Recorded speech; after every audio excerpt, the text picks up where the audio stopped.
വിശദമായ വാർത്തകളിലേക്ക്. അനധികൃത സ്വത്ത് സമ്പാദന കേസിൽ ക്ലീൻ ചിറ്റ് റദ്ദാക്കിയ വിജിലൻസ് കോടതി വിധിക്കെതിരെ എഡിജിപി എം.ആർ. അജിത് കുമാർ ഹൈക്കോടതിയിൽ. സുപ്രീം കോടതി മാർഗനിർദ്ദേശങ്ങൾ പാലിക്കാതെയാണ് വിജിലൻസ് കോടതി വിധിയെന്ന് ചൂണ്ടിക്കാട്ടിയാണ് ഹർജി.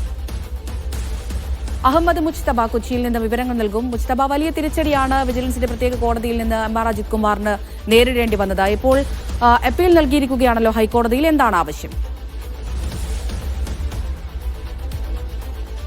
നിലവിൽ ഈ കേസുമായി ബന്ധപ്പെട്ട് പ്രത്യേക കോടതിയുടെ നിരീക്ഷണങ്ങൾ അത് പൂർണ്ണമായും തള്ളുകയും ഒപ്പം തന്നെ ഈ പരാതി തന്നെ കോഷ് ചെയ്യണമെന്നത് ഉൾപ്പെടെയുള്ള ആവശ്യങ്ങളാണ് അജിത് കുമാർ കോടതിക്ക് മുമ്പിൽ വെച്ചിട്ടുള്ളത്.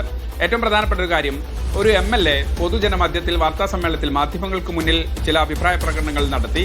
അതിന്റെ DVD അപ്പാടെ എടുത്ത് കോടതിക്ക് മുമ്പിൽ ഒരു പ്രത്യേകമായി നൽകുക മാത്രമാണ് ചെയ്തത്. ഏതെങ്കിലും തരത്തിൽ വിശ്വാസയോഗ്യമായ തെളിവുകൾ ഹാജരാക്കാൻ പരാതിക്കാരന് തന്നെ കഴിഞ്ഞിട്ടില്ല എന്നുള്ളൊരു വസ്തുത കൂടി ഇതോടൊപ്പം വയ്ക്കുന്നുണ്ട്. ഒപ്പം തന്നെ നിലവിൽ ഈ കോടതി സ്വീകരിച്ച നടപടിക്രമങ്ങളെ ഈ പരാതിയിൽ കൃത്യമായി തന്നെ രൂക്ഷമായി ഹൈക്കോടതിയിൽ നൽകിയ അപേക്ഷയിൽ പ്രത്യേകമായി തന്നെ വിമർശിക്കുന്നുണ്ട്. അതായത് സാധാരണഗതിയിൽ ഇങ്ങനൊരു പരാതി വന്നപ്പോൾ ആ പരാതിയിൽ സംസ്ഥാന പോലീസ് മേധാവിയും അതോടൊപ്പം തന്നെ വിജിലൻസും ഒക്കെ വളരെ വിശദമായി തന്നെ അന്വേഷണം നടത്തിയതാണ്.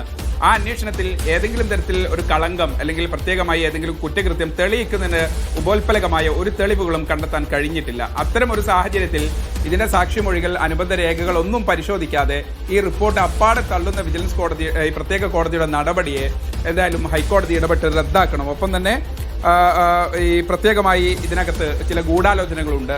ഒരു മുതിർന്ന പോലീസ് ഉദ്യോഗസ്ഥൻ എന്നുള്ളതിലേക്ക് പ്രധാനപ്പെട്ട പല കേസുകളും അന്വേഷിക്കുന്ന ചുമതല കൂടിയുള്ള ഒരാളാണ് അജിത് കുമാർ എന്നുള്ള ഈ ഹർജിക്കാരൻ എന്ന് അതിനകത്ത് പ്രത്യേകമായി പറയുന്നുണ്ട്. അങ്ങനെ വരുമ്പോൾ സ്വാഭാവികമായും ഇതിനകത്ത് ചില ഗൂഢതാല്പര്യങ്ങൾ ഈ കേസുമായി ബന്ധപ്പെട്ട് അദ്ദേഹത്തിന്റെ റെപ്യൂട്ടേഷനെ തകർക്കാൻ, അതോടൊപ്പം തന്നെ അദ്ദേഹത്തിന്റെ വിശ്വാസ്യതയെ ഇല്ലാതാക്കാനൊക്കെ ഒരു താല്പര്യം ഇതുമായി ബന്ധപ്പെട്ട് പ്രവർത്തിക്കുന്നുണ്ട്.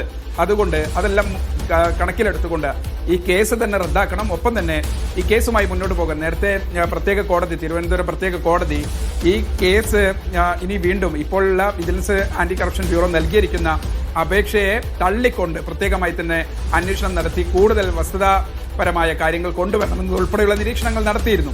സ്വാഭാവികമായും അതിനെ തന്നെ റദ്ദ് ചെയ്യണം, ആ പ്രത്യേക കോടതിയുടെ ഉത്തരവിനെ തന്നെ റദ്ദ് ചെയ്യണമെന്നുൾപ്പെടെയുള്ള ആവശ്യങ്ങളാണ് ഈ ഹർജിയിൽ ഉള്ളത്. എന്തായാലും ഹർജി വളരെ വിശദമായി തന്നെ കോടതി പരിഗണിക്കാനിരിക്കുകയാണ്. ഒരു പക്ഷേ അജിത് കുമാറിന്റെ അപേക്ഷയിൽ എന്ത് നടപടിയാണ്, താൽക്കാലികമായ ഒരു സ്റ്റേയോ അല്ലെങ്കിൽ മറ്റു വിശദാംശങ്ങൾ ലഭ്യമാക്കണമെന്നോ ഉൾപ്പെടെ കോടതി നിരീക്ഷിച്ചാൽ അത് പിന്നീട് വീണ്ടും ഹൈക്കോടതിയിൽ തന്നെ ഇതിന്റെ കേസുമായി ബന്ധപ്പെട്ട തുടർ നടപടികളെ നീളാനുള്ള ഒരു സാധ്യതയുണ്ട്. ഞാൻ മനസ്സിലാക്കുന്നത് ഒരു പക്ഷേ വളരെ വേഗത്തിൽ കോടതിയിൽ നിന്ന് അനുകൂല ഉത്തരവ് ഉണ്ടായേക്കില്ല. കോടതിയും ഇത് വിശദമായി തന്നെ പരിശോധിച്ചതിന് ശേഷമായിരിക്കും ഏതെങ്കിലും ഒരു തീർപ്പിലെത്തുക. അമൃത. ശരി മുസ്തഫ.